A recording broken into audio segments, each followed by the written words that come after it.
Good morning to the early dew of the grass. Wave to the passing deer that jump by to clean off in a fresh flowing creek. Appreciate the sunrise peeking out of the evergreen forest.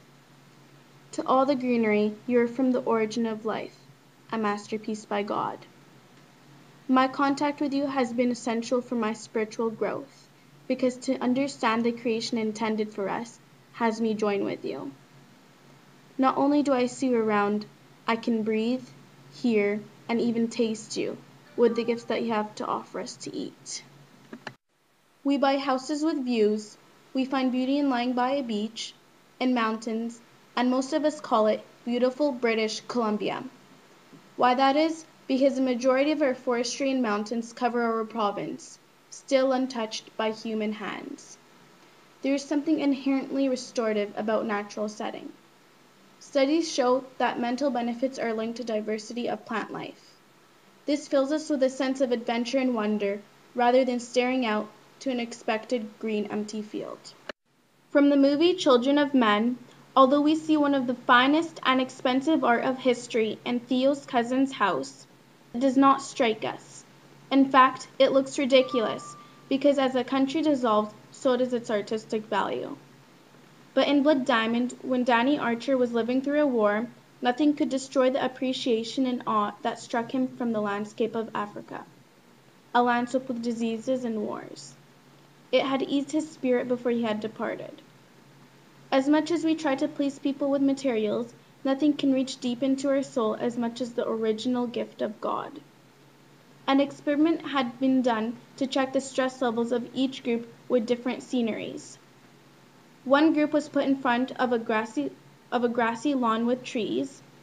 Second group had been put in front of a plasma TV playing grassy lawns with trees, and the third group were put in front of a blank wall. As expected, those in front of the greenery had the quickest drop in stress levels, but what was mind-blowing was that the blank wall and the plasma screen were no different in stress reductions. As hard as we try to recreate the original beauty through technology, we will never succeed. We must experience nature for ourselves, with exploring minds. This explained the view of the Native Americans towards land. They saw it very sacred and there was no ownership. Hence, they led a spiritual life bonded with nature.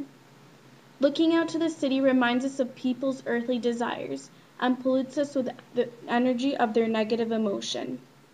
What is this peace that we receive from nature? Doing nothing? Living a lazy life? A sleepy inertia? No! Peace is the absence of emotion against agitation and restless thoughts. Why do we find that young children are born as natural explorers? It's simply our instincts given from birth. Our instincts give us peace and wonder of nature.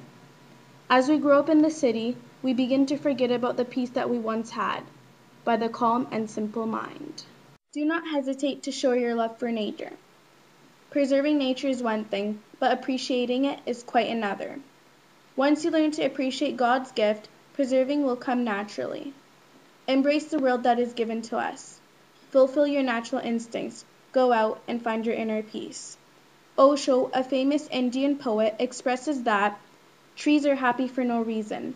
They are not going to become prime ministers or presidents, and they are not going to become rich, and they will never have any bank balance. Look at the flowers, for no reason. It is simply unbelievable how happy flowers are.